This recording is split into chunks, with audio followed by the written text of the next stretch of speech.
Sujit Kumar Singh in Focus Classes Gahmar से। आज हम लोग डिस्कस करेंगे संस्थान में हुए यूपी पुलिस के ऑफलाइन सेट के मैथ और रीजनिंग सेक्शन का, ठीक है, जिसमें हम लोग का 39 नंबर क्वेश्चन है। शुरू करने से पहले मैं आपको एक बात बता दूं कि आप इस पूरे वीडियो को अंत तक देखिए, ठीक है, और साथ में अगर आपको अच्छा लग रहा हो तो लाइक कीजिए, सब्सक्राइब कीजिए और कमेंट कीजिए और अपने दोस्तों के साथ शेयर कीजिए, ठीक है। संस्थान में सोमवार, बुधवार और शुक्रवार को अभी सेट हो रहे हैं।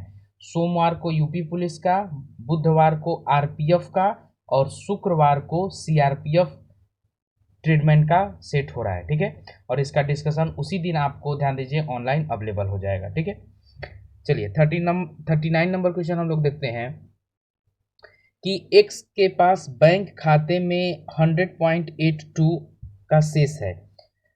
74.35 जमा करने और 50.17 निकालने के बाद वह अपने बैंक बैलेंस के साथ 5 के कितने चॉकलेट खरीद सकता है।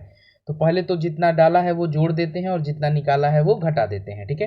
तो ध्यान दीजिएगा कि बैंक बैलेंस था 100.82, जिसमें उसने और जमा किया है 74.35 और निकाला है 50.17, ठीक है। जब इसका कैलकुलेशन कीजिएगा तो आएगा 125, ठीक है। और 125 में ध्यान दीजिएगा कि कितने 5 रुपये के चॉकलेट खरीद सकता है, तो 125 डिवाइडेड बाई 5 कटाइएगा इसको, 25 चॉकलेट वो खरीद सकता है, ऑप्शन नंबर सी। 40 नंबर क्वेश्चन हम लोग देखेंगे कि वह छोटी से छोटी संख्या कौन सी है जो 12, 20 और 24 द्वारा विभाजित किए जाने पर प्रत्येक दशा में शेष 8 ही बचता है। तो देखिए 12, 20 और 24 का जो एलसीएम होगा वो तो इन तीनों से कटेगा, ठीक ना, इन तीनों से विभाजित होगा, और अगर उसी में हम एक्स्ट्रा 8 और दे दें तो हमेशा वो शेष दे देगा, ठीक है। तो 12, 20 और 24 का आप लोग जब एलसीएम निकालिएगा, ठीक ना, बड़े वाले का टेबल तब तक जब तक कि दोनों छोटी संख्याएं उसमें शामिल ना हो जाएं, ठीक है। तो आपका 120 जो है एलसीएम हो जाएगा, और 120 तो इन तीनों से कटेगा, अगर हम इसमें 8 और जोड़ दें तो 128 वो नंबर होगा, ठीक ना, कि आप इन तीनों से जब भी इसमें भाग दीजिएगा 8 शेष बचेगा, यानी ऑप्शन नंबर बी। 41 नंबर क्वेश्चन देखिएगा कि 2x + 3 संबंधे 5x + 4 कामा 3 संबंधे 4 का 3 गुना अनुपात है, तो x का वर्ग ज्ञात कीजिए। देखिए पहले मैं लिखता हूं इनको कि क्या कह रहा है ये, 2x प्लस में 3 और डिवाइडेड बाई 5x प्लस में 4 इज इक्वल टू 3/4 और इसके 3 गुने के, ठीक ना। 3 गुने का मतलब ध्यान दीजिएगा कि गुणा में 3 के लिए, तो ध्यान दीजिएगा कि इनका अगर हम लोग घन कर दें, ठीक है, तो उसी के मान के बराबर है, ठीक है। तो 3 का घन हो जाएगा 27 और 4 का घन हो जाएगा 64, ठीक है। हल जब इसको करेंगे तो 64 दूनी के 128x और प्लस में 64 दिया 192 इज इक्वल टू 27 पाँचे आपको 135x और प्लस में 27 चौके 108, ठीक है।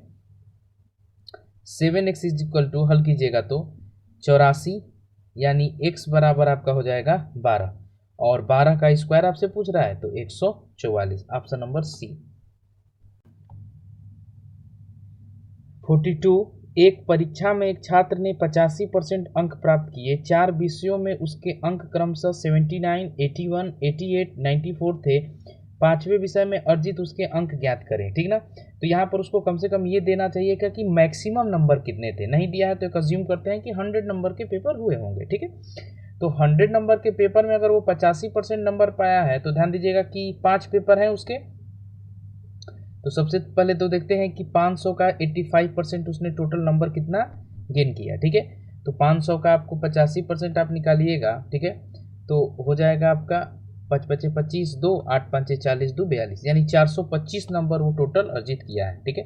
जिसमें से इन चारों का कितना हो जाएगा, तो जोड़िएगा 79, 81, 88 और 94, जब इन चारों को जोड़िएगा आप तो मिल जाएगा 342, ठीक है। 425 में से 342 माइनस कर दीजिए तो आपको मिल जाएगा 83, यानी 5वें सब्जेक्ट में उसने 83 नंबर प्राप्त किए हैं। 43 कुछ वस्तुओं को उनके लागत मूल्य से 25% ऊपर अंकित किया गया। इस तरह की वस्तुओं में से एक को अंकित मूल्य पर 20% के लाभ लेकर बेचा गया और एक दूसरी वस्तु को अंकित मूल्य पर 10% की हानि लेकर बेचा गया। कुल प्रतिशत लाभ ज्ञात कीजिए, ठीक ना। ध्यान दीजिए पहली वस्तु का हम लोग सीपी मान लेते हैं 100 और एमपी हो जाएगा 25% बढ़ाने की वजह से 125। क्लियर। एसपी तो ध्यान दीजिएगा कि एमपी पर यानी अंकित मूल्य पर 20% का लाभ लेके बेचना, 20% बराबर 1/5 इंक्रीज करेगा 6/5, 125 का 6/5 आपको हो जाएगा 150। यानी पहली वस्तु खरीदी गई थी 100 में, बेची गई है 150 में। ठीक है।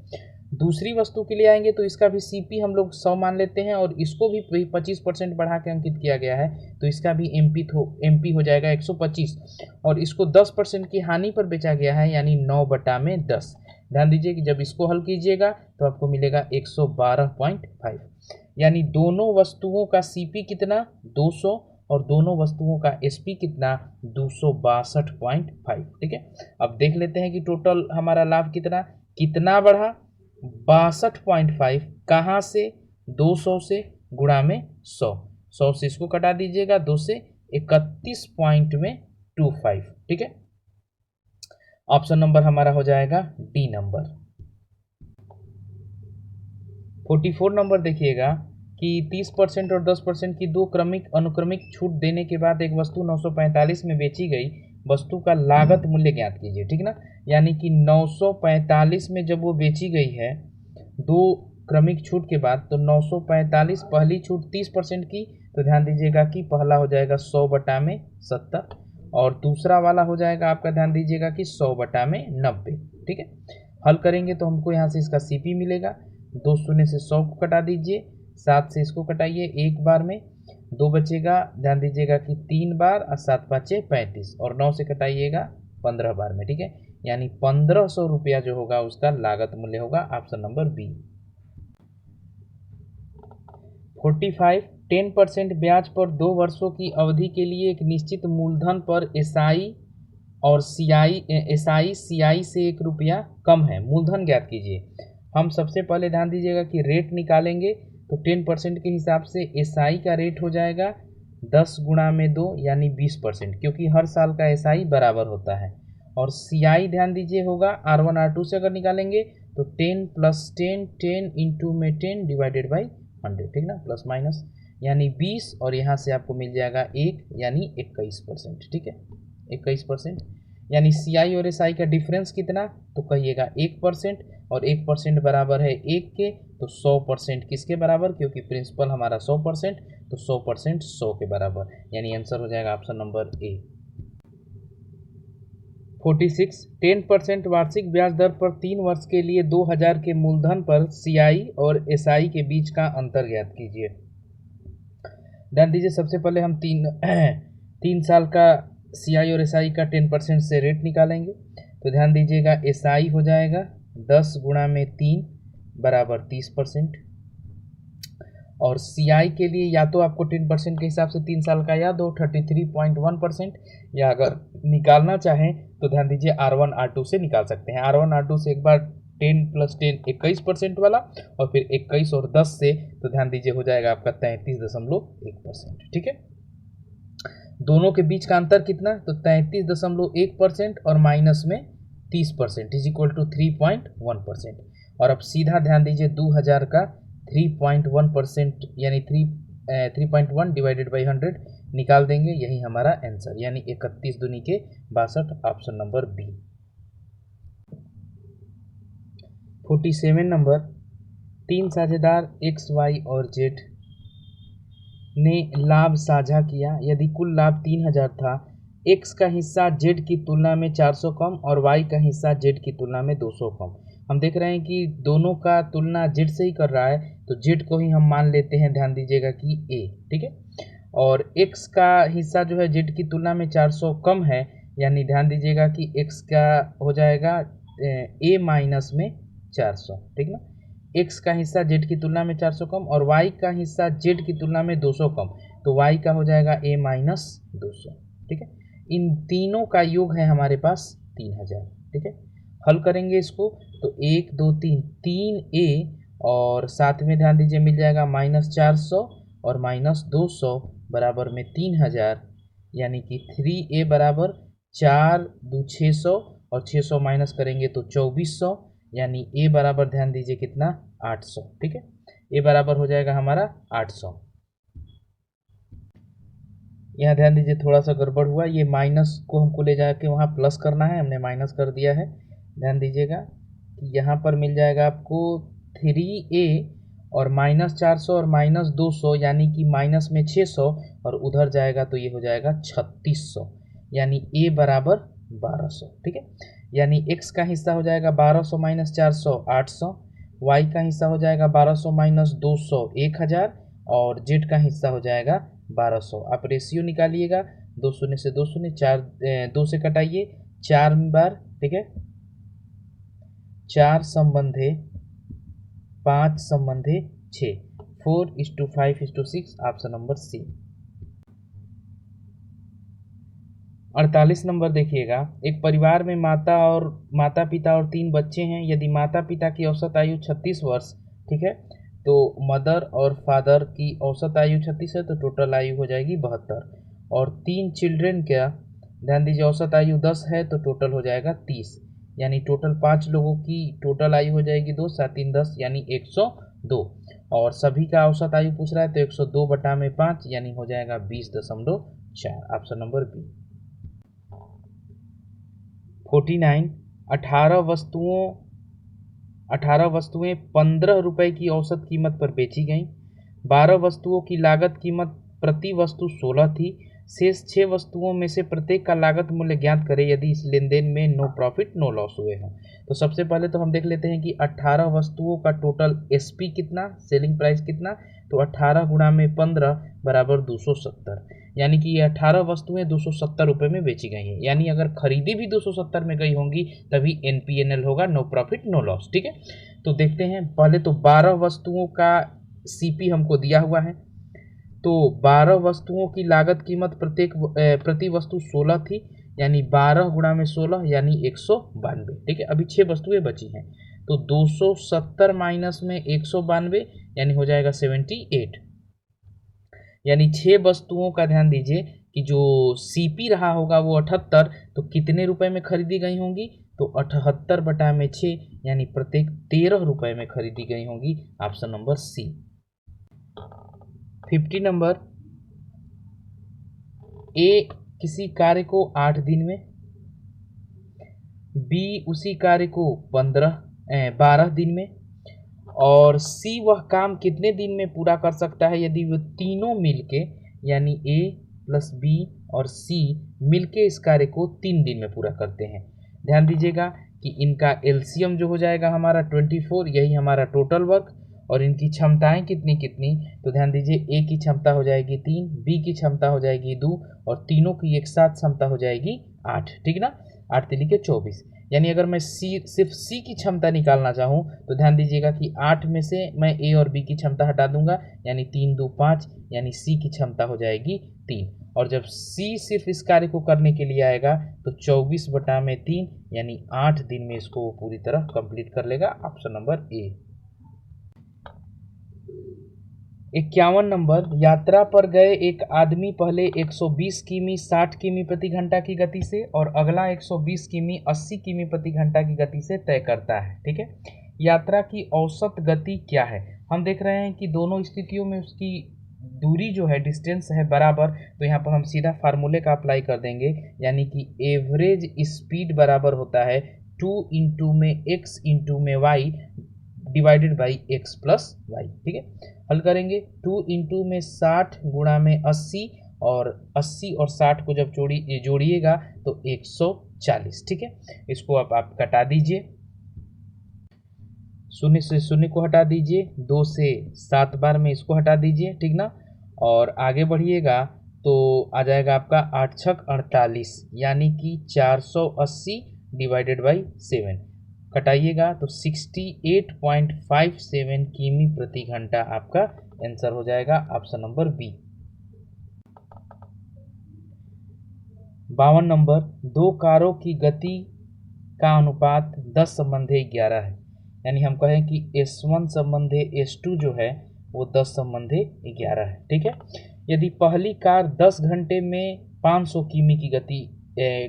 किमी की दूरी तय करती है तो S1 हम निकालना चाहें तो S1 हो जाएगा 500 और डिवाइडेड बाई 10, दूरी बटा में समय बराबर 4 यानी 50 किलोमीटर प्रति घंटा। ठीक है, तो S2 का मान हम लोग यहाँ से देख सकते हैं, 50 जो है वो 10 यूनिट के बराबर है, तो 11 की कीमत कितनी, 55 किमी प्रति घंटा, ऑप्शन नंबर बी। 53 नंबर देखिएगा कि 9 सेंटीमीटर त्रिज्या वाला एक गोला 3 सेंटीमीटर त्रिज्या वाले सिलेंडर के रूप में ढाला जाता है, तो सिलेंडर की ऊंचाई ज्ञात कीजिए।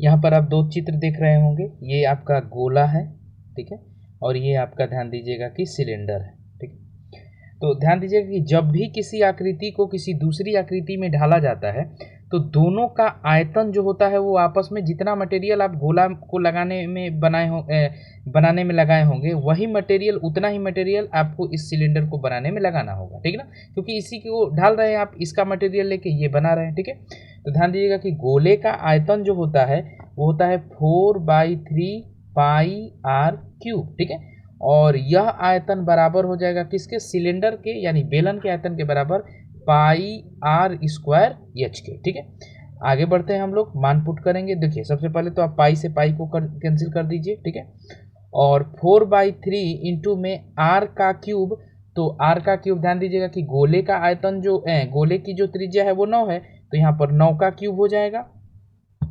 और आगे बढ़ेंगे, ध्यान दीजिए बेलन का जो त्रिज्या है वो है 3। ठीक है, यानी 3 का स्क्वायर, और इसमें h का ही मान हमसे पूछ रहा है। ठीक है, आगे हम लोग बढ़ते हैं इसको, तो ध्यान दीजिएगा कि 4/3 और इंटू में ध्यान दीजिए कि 9 इंटू 9 इंटू 9, और ये 3 का स्क्वायर भी यहीं आ जाएगा, यानी 3 इंटू में 3 इज इक्वल टू h। ठीक है, तो देखिए 3 तिली के 9, एक 9 कटा देंगे और 3 से फिर 3 बार। ठीक है, 4 3 12, 12 9 108, यानी h का मान हो जाएगा 108 सेंटीमीटर, ऑप्शन नंबर बी।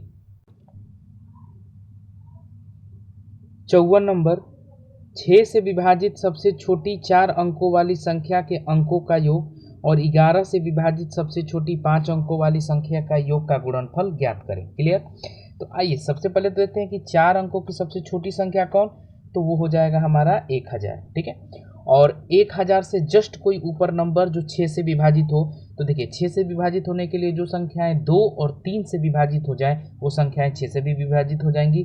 तो यहाँ पर अगर हम 1002 ले लेते हैं तो ये 2 से भी कटेगा, और 2 1 3 यानी अंकों का योग 3, तो ये 3 से भी कटेगा, यानी 4 अंकों की सबसे छोटी संख्या जो 6 से कटे वो होगा 1002, और इसके अंकों का योग मिल जाएगा आपको 3। ठीक है, आगे हम लोग बढ़ते हैं, फिर कह रहा है कि 11 से विभाजित सबसे छोटी 5 अंकों वाली संख्या। ठीक है, तो ध्यान दीजिएगा कि 5 अंकों की सबसे छोटी संख्या कितनी, तो 10,000।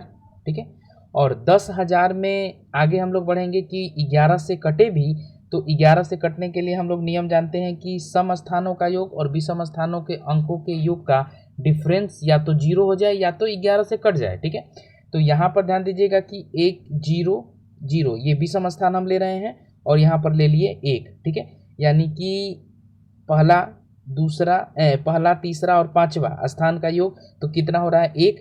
यानी अगर हम या तो ध्यान दीजिएगा कि सबसे छोटी बनाना है तो यहाँ पर अगर हम 1 रख दें तो ध्यान दीजिए कि सम स्थानों का योग भी 1 हो जाएगा, यानी कि सबसे छोटी 5 अंकों की जो संख्या होगी और 11 से कटेगी भी वो हो जाएगा 10,010। ठीक है, और इसके अंकों का योग हो जाएगा 2। ठीक है, और हमसे इन्हीं दोनों अंकों के योग का गुणनफल पूछा है, तो ध्यान दीजिएगा कि 3 दूनी के 6, ऑप्शन नंबर सी।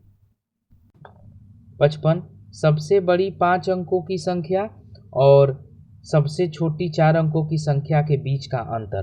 तो सबसे बड़ी 5 अंकों की संख्या 99,999, 99,999, और सबसे छोटी 4 अंकों की संख्या ध्यान दीजिए 1000, और इनके बीच का अंतर निकालेंगे तो ध्यान दीजिए हो जाएगा 98,999, यानी ऑप्शन नंबर सी। 56 नंबर, किसी कक्षा के बच्चों के बीच मुफ्त नोटबुक समान रूप से बांटे गए। प्रत्येक बच्चे को मिली नोटबुक की संख्या बच्चों की संख्या की 1/8 थी। यदि बच्चों की संख्या आधी होती तो प्रत्येक बच्चे को 16 नोटबुक मिलती। कुल कितनी नोटबुक बांटी गई? ध्यान दीजिएगा कि मान लेते हैं कि टोटल जो बच्चे थे वो x थे। ठीक है, यानी कि प्रत्येक बच्चे को कितनी नोटबुक मिली शुरुआत में, तो ध्यान दीजिएगा कि x का 1/8 यानी x/8, ठीक है। यदि बच्चों की संख्या आधी होती, यानी कि अगर आधी संख्या में बच्चे होते तो कितने होते, x/2, तो ध्यान दीजिएगा कि तब प्रत्येक बच्चे को 16 नोटबुक मिलते। तो हम यहाँ कह रहे हैं कि टोटल नोटबुक कितने, तो ध्यान दीजिएगा कि कुल नोटबुक मिलेंगे x/2 बच्चों का, प्रत्येक को 16, तो यानी x/2 को कितने, 8x, ठीक है। अब बच्चों की संख्या अगर हम निकालना चाहें तो ध्यान दीजिएगा कि बच्चों की संख्या अगर हम निकालना चाहें तो देखिए टोटल जो नोटबुक बांटे गए हैं वो कितने हैं, 8x, और प्रत्येक को कितने मिले हैं, तो x/8 शुरुआत वाला, यानी 8x और बटा में x/8, ये संख्या हो जाएगी टोटल बच्चों की। आगे बढ़ेंगे, x से x कटाएंगे और 8 ऊपर लेके चले जाएंगे तो 8 8 64, यानी बच्चों की टोटल संख्या कितनी, 64, ठीक है। आगे बढ़ेंगे हम लोग, फिर कह रहा है कि नोटबुक की कुल संख्या हमसे पूछा है, तो ध्यान दीजिएगा कि 64 और प्रत्येक को बंटने वाला था, ध्यान दीजिएगा कि 8, यानी कि गुणा में 8, 64 गुणा में 8, यानी टोटल जो नोटबुक थे वो थे 512, option number D. 57 number question देखिएगा ध्यान से कि एक इमारत के 11वीं मंजिल पर लिफ्ट से जाता है और उसकी स्पीड क्या है, तो 57 मंजिल प्रति मिनट की दर से, मतलब 1 मिनट में वो 57 मंजिल क्रॉस करते, इतना स्पीड है उसका। उसी समय वाई उसी इमारत के 51वें मंजिल पर लिफ्ट से जाता है और 63 मंजिल प्रति मिनट की दर से नीचे उतरता है। यदि वे इन गतियों से यात्रा करना जारी रखते हैं तो किस मंजिल पर उनकी लिफ्ट एक दूसरे को पार करेगी, ठीक ना। तो हम सबसे पहले तो ये मान लेते हैं कि वो t मिनट के बाद एक दूसरे को पार करेंगे, ठीक ना, t मिनट के बाद एक दूसरे को पार करेंगे, ठीक।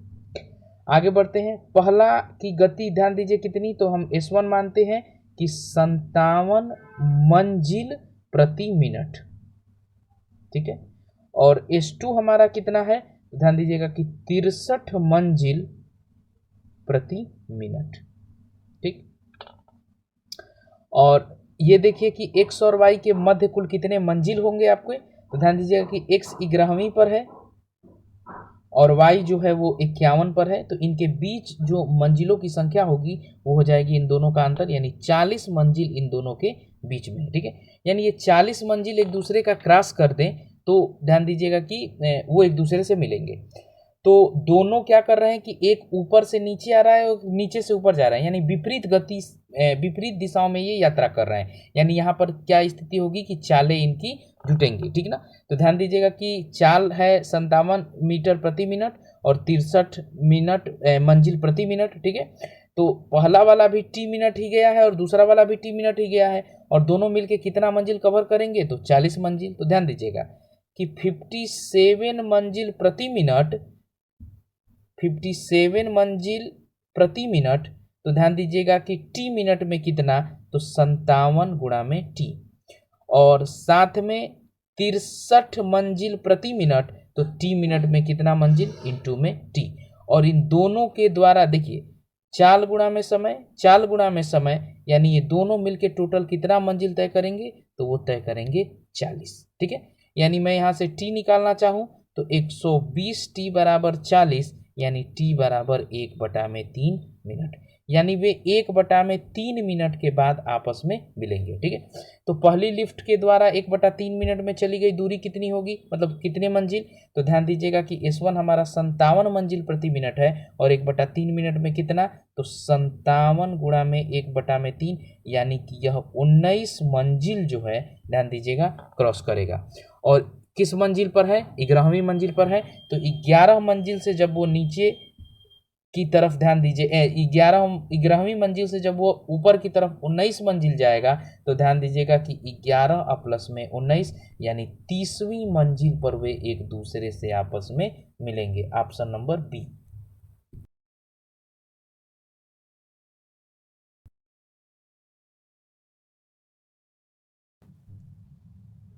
अंठावन नंबर देखिएगा, अपने घर से x उत्तर दिशा में 15 किलोमीटर चला, ठीक ना।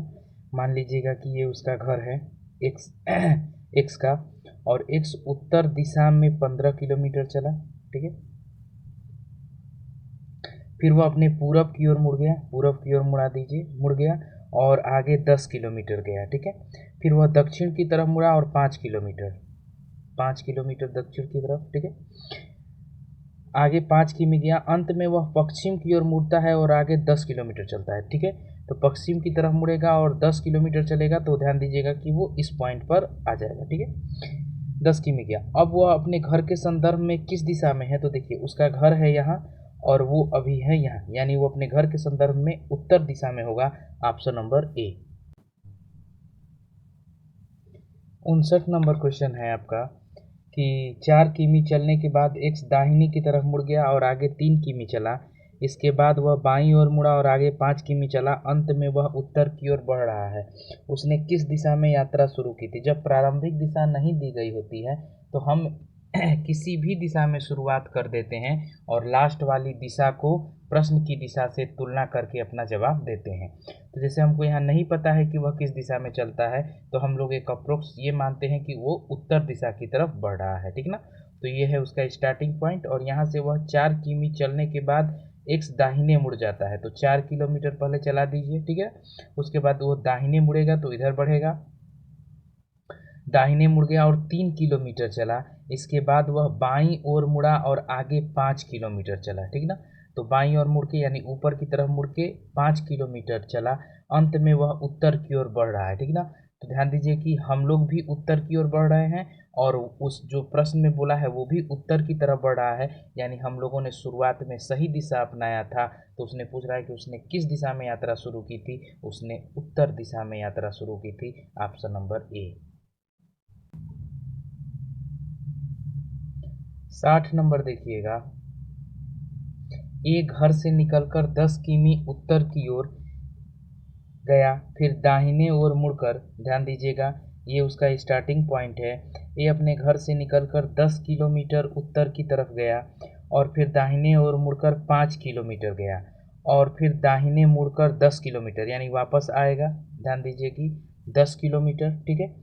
उसके बाद वह बाएं मुड़कर 10 किलोमीटर चला, ठीक ना। तो बाएं मुड़कर ध्यान दीजिए 10 किलोमीटर गया, सीधे घर पहुंचने के लिए उसे किस दिशा में कितने किलोमीटर चलना होगा, ठीक है। तो ध्यान दीजिएगा कि अभी वो यहाँ पर है, ठीक है। तो पूछ रहा है कि उसे सीधे घर पहुंचने के लिए उसे किस दिशा में और कितने, घर उसका यहाँ है, वो व्यक्ति यहाँ है, तो वह पश्चिम दिशा की ओर अगर 10 और 5 15 किलोमीटर चलेगा तो ध्यान दीजिए अपने घर पहुंच जाएगा, यानी option number B. 61 number question देखिएगा कि रात के 9 बजे घंटे का कांटा उत्तर की ओर होता है। तो पहले रियल वाली घड़ी बनाते हैं हम लोग, ये हमारी रियल है, 9 ये, 3 ये, 12 ये और 6 ये, ठीक ना। तो बोल रहा है कि रात के 9 बजे घंटे का काटा, तो 9 बजने का मतलब घंटे का काटा 9 पर और मिनट की सुई 12 पर, और वह इस दिशा को, देखिए रियल दिशाएं हमारी क्या है, तो देखिए नॉर्थ, साउथ, ईस्ट और वेस्ट, यानी वो इसको ध्यान दीजिए 9 बजे यहाँ को वो उत्तर कह रहा है, यानी रोटेशन कितना हुआ, तो कहिएगा कि एंटी क्लॉकवाइज 90 डिग्री, ठीक है। तो पूछ रहा है कि सुबह के 6:30 बजे मिनट का काटा, जब भी 6:30 बज रहा होगा तो मिनट की सुई 6 पर रही होगी, ठीक ना। तो बजे मिनट का काटा किस दिशा की ओर होगा, तो ध्यान दीजिएगा कि ये भी एंटी क्लॉकवाइज 90 डिग्री घूमेगा, यानी कि ये वाली दिशा हमारी जो पश्चिम दिशा होगी वो ध्यान दीजिए 6 पर रही होगी, यानी कि मिनट की सुई पश्चिम दिशा की रही होगी, 61 का सी। 62 नंबर देखिएगा, कथन कह रहा है कि गुणवत्ता का मूल्य होता है, ठीक ना। जैसे अगर आप कुछ भी गुणवत्तापूर्ण कार्य करते हैं या गुणवत्तापूर्ण कोई भी चीज़ खरीदते हैं या सेवा लेते हैं तो उसके लिए आपको एक मूल्य चुकाना होता है। भारत शिक्षा के लिए बहुत सारी निधि आवंटित कर रहा है, ठीक ना, यानी भारत शिक्षा पर बहुत अच्छा खासा पैसा जो है आवंटित कर रहा है, खर्च कर रहा है। निष्कर्ष के रूप में कह रहा है पहला कि भारत में शिक्षा की गुणवत्ता जल्द ही सुधर जाएगी। बिल्कुल, पहला वाला में कहा कि, कथन में कहा कि गुणवत्ता का मूल्य होता है, यानी अगर आप मूल्य खर्च कीजिएगा, पैसा खर्च कीजिएगा तो आपको गुणवत्तापूर्ण चीज़ें मिलेंगी।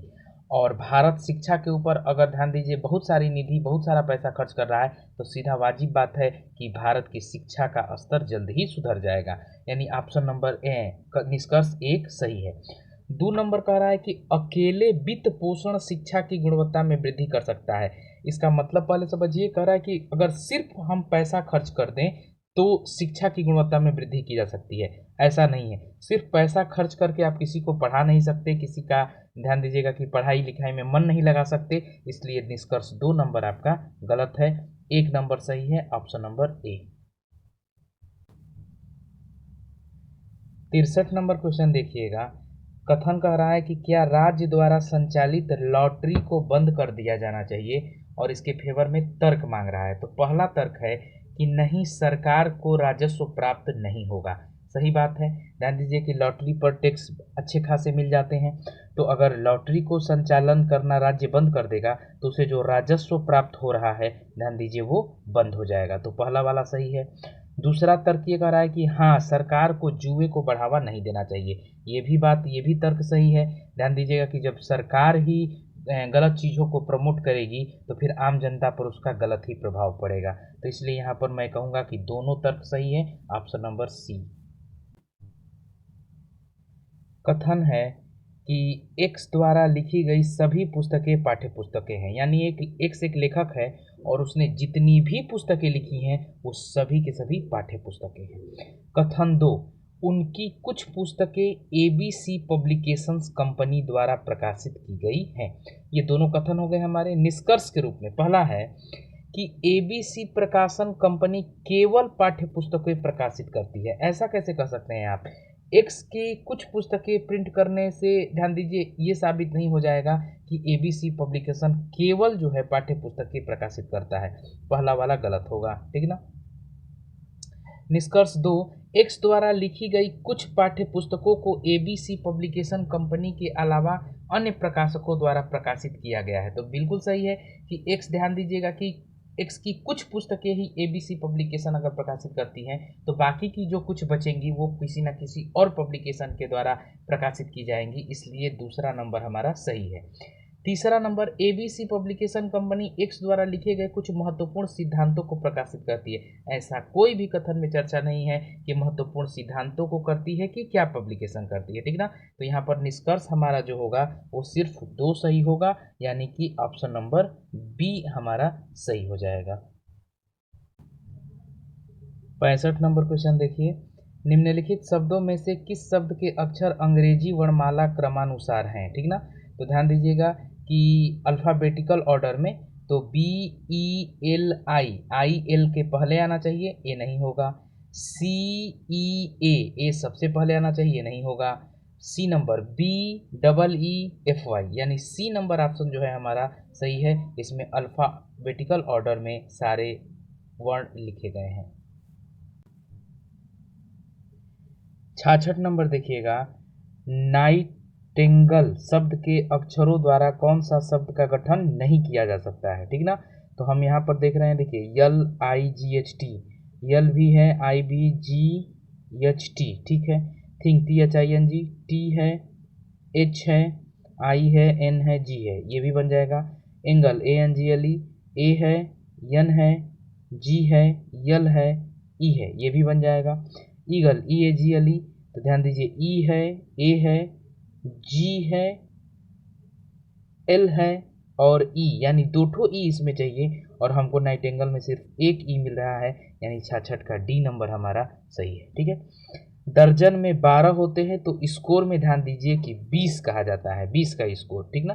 तो दर्जन में 12 होते हैं तो स्कोर में ध्यान दीजिए 20 होते हैं, 67 का A।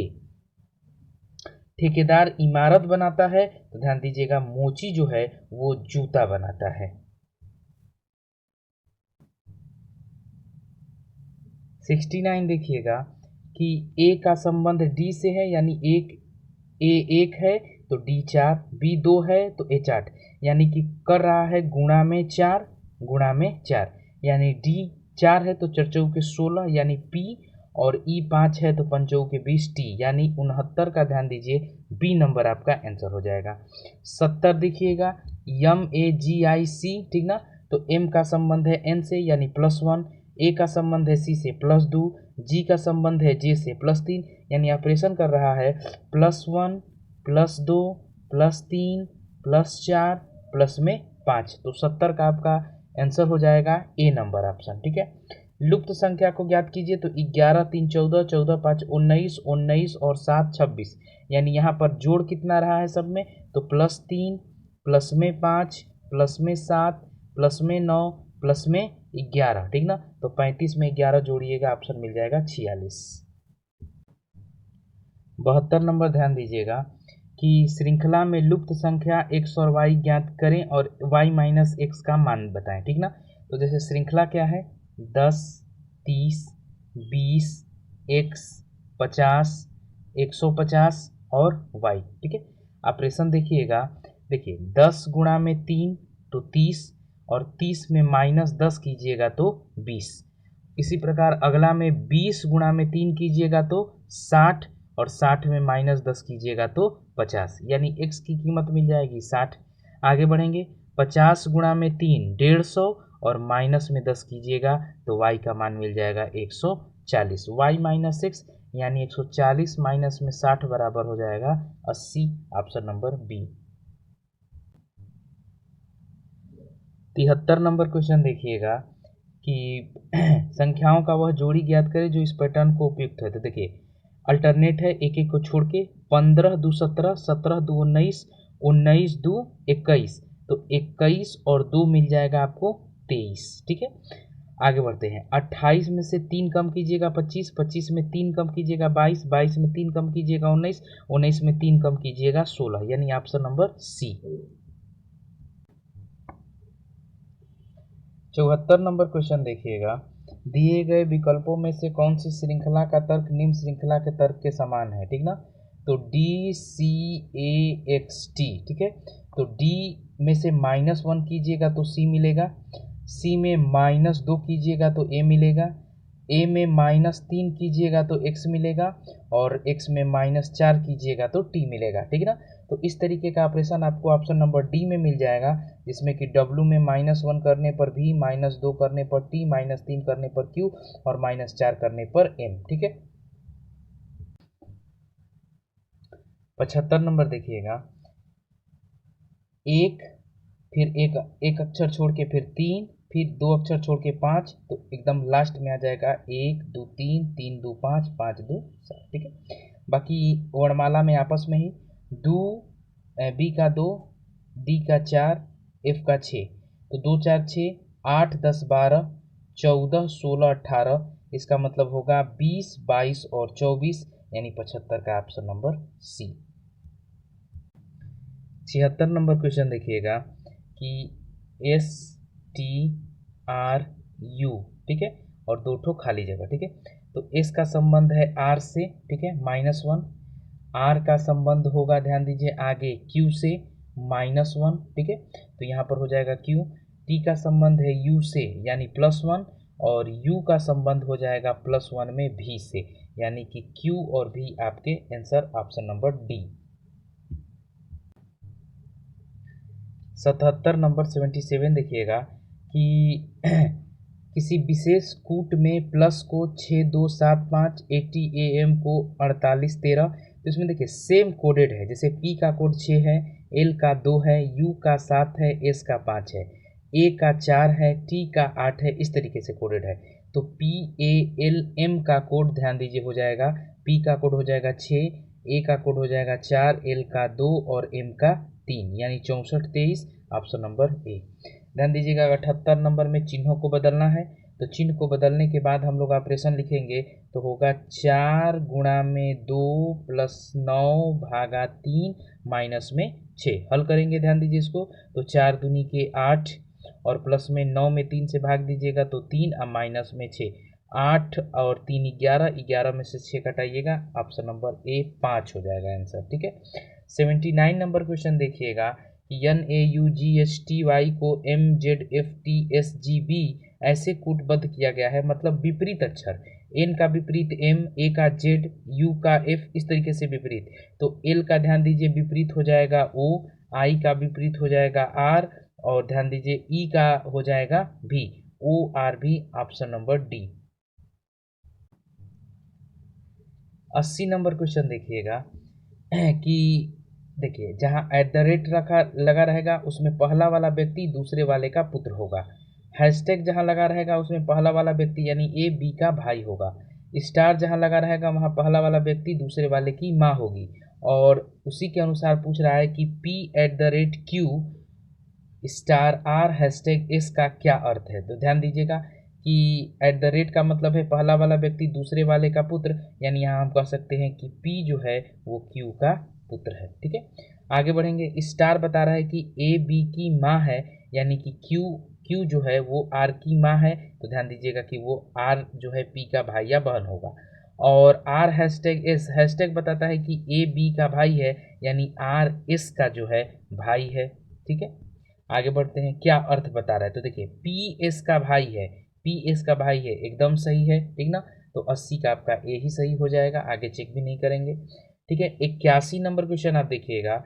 प्रतिशत का अर्थ है कि पी क्यू का भाई है, यानी जहाँ प्रतिशत रहेगा उसमें पहला वाला व्यक्ति दूसरे वाले का भाई होगा। ठीक ना, उसके बाद पी और ये मार्क के साथ क्यू दिया हुआ है, यानी पी क्यू का पिता है। और पी स्टार क्यू का अर्थ है कि पी क्यू का पुत्र है। ठीक ना, तो निम्नलिखित में से क्या दर्शाता है, कौन सा दर्शाता है कि पी एस का भाई है।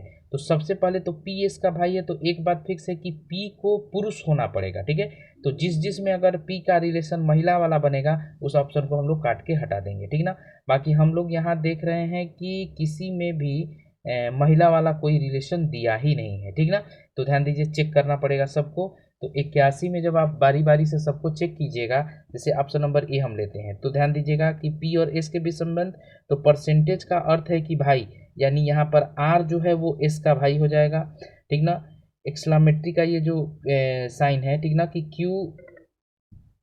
क्यू पी और एक्सक्लामेटरी क्यू का अर्थ है कि पी क्यू का पिता है, यानी यहाँ क्यू जो है वो आर का, ध्यान दीजिएगा कि क्यू जो है आर का पिता हो जाएगा। ठीक है, क्यू आर का पिता। और स्टार का मतलब है कि पी जो है क्यू का पुत्र हो जाएगा, यानी इसमें ऑप्शन नंबर ए ही सही है कि पी एस का भाई हो जाएगा। 81 का ए। 82 नंबर देखिएगा। ए ने बी से कहा कि तुम मेरी पत्नी के दामाद की बेटी हो। बी ए से किस प्रकार संबंधित है। ठीक है, तो देखिए कौन बोल रहा है, ए बोल रहा है, ए ने बी से कहा कि तुम यानी बी मेरी पत्नी, तो ध्यान दीजिएगा कि इसकी पत्नी, और तुम मेरी पत्नी के दामाद की, तो ध्यान दीजिएगा कि ए की पत्नी कोई होगा। ठीक ना, ए की पत्नी, और ए की पत्नी का दामाद यानी कि बेटी का पति, बेटी का पति। ठीक ना, दामाद की बेटी हो, यानी बी, ध्यान दीजिएगा कि बी ए से किस प्रकार संबंधित है, तो बी ध्यान दीजिए ए से जो है पोती लगेगी। 82 का ऑप्शन नंबर ए हो जाएगा। 83 नंबर देखिएगा कि अलग अलग आकृतियों में अलग अलग व्यवस्थाएं बनाई गई हैं। चतुर्भुज चित्रकारों को, त्रिभुज पुरुषों को, वृत्त लेखाकारों को और आयत अमेरिकियों को दर्शाता है। अक्षरों का कौन सा सेट उन अमेरिकियों को दर्शाता है जो पुरुष नहीं है। ठीक ना, तो देखिए अमेरिकी किस में है हमारे, तो देखिए अमेरिकियों को आयत दर्शाता है। ठीक है, और पुरुष नहीं होने चाहिए। ठीक ना, तो पुरुष के लिए कौन सा हमारा था कि चतुर्भुज चित्रकार त्रिभुज पुरुषों को, यानी आयत के वो सारे अक्षर ले लेंगे जो कि त्रिभुज के अंतर्गत नहीं आते हैं। ठीक ना, यानी देखिएगा ये एच भी होगा, आई भी होगा, जी भी होगा, एफ भी होगा। ठीक ना, यानी 83 का डी नंबर हमारा ऑप्शन हो जाएगा HIGF। ठीक है, 84 नंबर पूछ रहा है कि निम्नलिखित में से कौन सा वेन आरेख पिताओं, महिलाओं और डॉक्टरों के बीच के संबंध को दर्शाता है। ठीक ना, तो पिताओं, देखिए जितने भी इस धरती पर पिता हैं वो सबसे पहले तो वो क्या है, पुरुष है। ठीक ना, पुरुष है। तो निम्नलिखित में से कौन सा वेन आरेख पिताओं, महिलाओं और डॉक्टरों, ठीक ना, तो ध्यान दीजिएगा कि देखिए डॉक्टर को हम लोग क्या करेंगे, बीच में रख देंगे। ठीक ना, कुछ डॉक्टर जो हो जाएंगे पिता और कुछ डॉक्टर जो हो जाएंगी वो महिलाएं, यानी ऑप्शन नंबर डी हमारा जो है जिसमें कि देखिए बीच वाला जो होगा वो डॉक्टर होगा ऊपर वाला आप पिता कह लीजिए और नीचे वाले को आप महिला कह लीजिए, ठीक ना, यानी 84 का डी नंबर। 85 नंबर क्वेश्चन देखिएगा कि रेखा आरेख पिछले 6 वर्षों में पासपोर्ट कार्यालय द्वारा जारी किए गए पासपोर्टों की संख्या को दर्शाता है। कितने वर्षों में जारी किए गए पासपोर्टों की संख्या उनके अग्रगामी वर्षों में जारी किए गए पासपोर्टों की तुलना में अधिक थी, ठीक ना।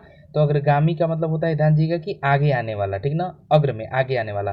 तो देखिए वृद्धि के सेंस में 1-2 नंबर में देखिएगा कि हमारा वृद्धि हो रहा है, ठीक ना, 650, एक वृद्धि आपको 350 और एक वृद्धि आपको 700, यानी पिछले की अपेक्षा अगला वाला में वृद्धि 3 वर्षों में हो रहा है, यानी 85 का डी नंबर।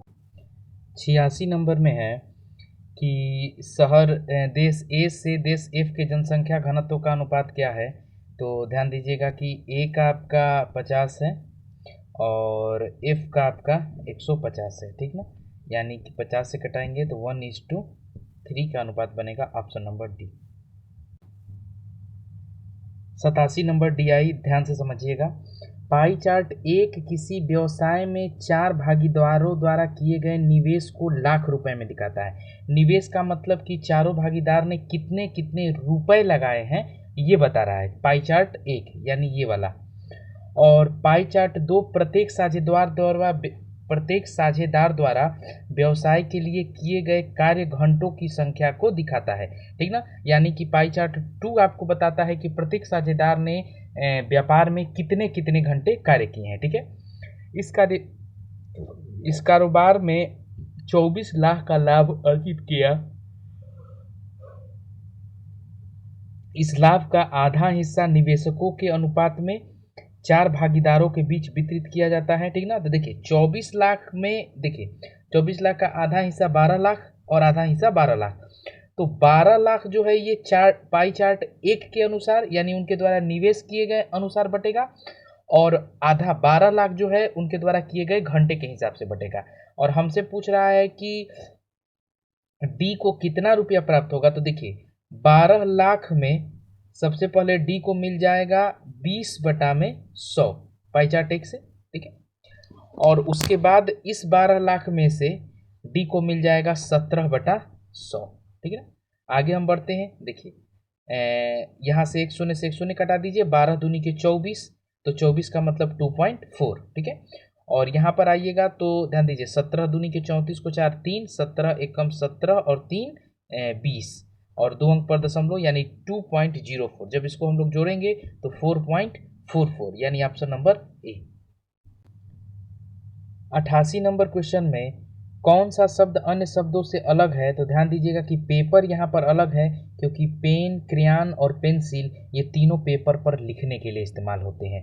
89 नंबर जब क्वेश्चन देखिएगा तो 89 का सी नंबर होगा। कारण है कि बाकी सारे ऑप्शनों में -2 किया है, यानी ई का पोजीशन 5, सी का 3, तो -2 और सी के बाद ध्यान दीजिएगा कि ए यानी -2, ठीक है। तो 89 का सी हमारा अलग होगा, ठीक है। 90 नंबर में आइएगा तो 90 नंबर में ध्यान दीजिएगा कि सी को अगर आप छोड़ दीजिएगा तो ए बी डी में सब में ध्यान दीजिए ये छोटे वाले वृत्त 8 हैं और ये बिंदु जो है ये भी 8 है, लेकिन सी नंबर में ऐसा नहीं है, इसलिए सी आपका अलग है। 91 नंबर में आपका ध्यान दीजिएगा कि ए नंबर को अगर आप छोड़ देते हैं तो बाकी बी में, सी में और डी में तीनों में ओ मिलेंगे, ए नंबर में ओ नहीं है इसलिए वो अलग है, ठीक ना। 91 का ए। आगे हम लोग बढ़ते हैं। 92 नंबर में नींबू का स्वाद खट्टा होता है तो आइसक्रीम का स्वाद मीठा होता है, ठीक है। 93 नंबर क्वेश्चन में जब आइएगा तो ध्यान दीजिएगा कि 32 भागा में ध्यान दीजिए 10,000, तो इसका आंसर होगा 0.0032। तो इसी प्रकार ध्यान दीजिए 3125 भागा में 10,000, तो ध्यान दीजिए इसका आंसर होगा 0.3125, ऑप्शन नंबर बी।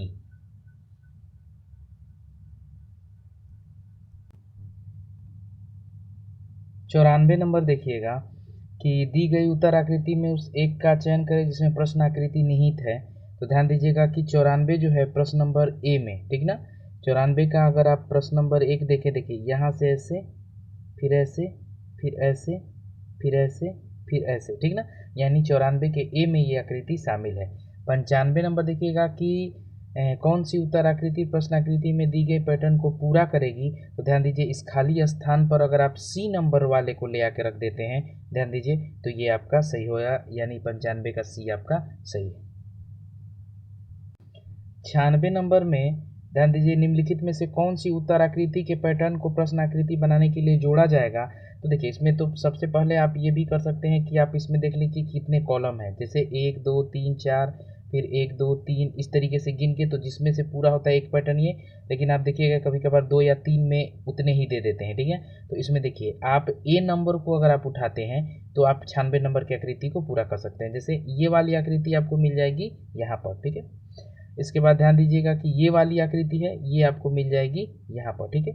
इसके बाद ध्यान दीजिएगा कि इस वाली आकृति को और इस वाली आकृति को उठाइएगा, ठीक है ना। तो ये वाली आकृति आप ध्यान दीजिएगा कि उठा लीजिए यहाँ से, देखिए यहाँ पर, ठीक है ना, ये वाली आकृति।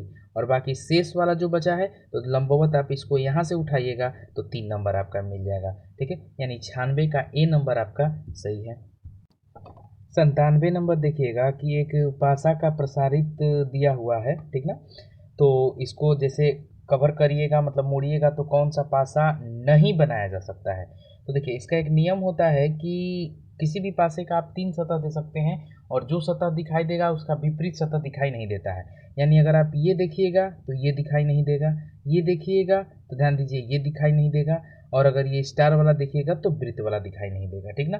तो इस हिसाब से अगर आप 97 का सी नंबर देखिएगा तो देखिए ये बिंदु और इसके विपरीत वाला ये प्लस वाला साइन दोनों एक साथ दिखाई दे रहा है, इसका मतलब सी नंबर आपका नहीं बनाया जा सकता है।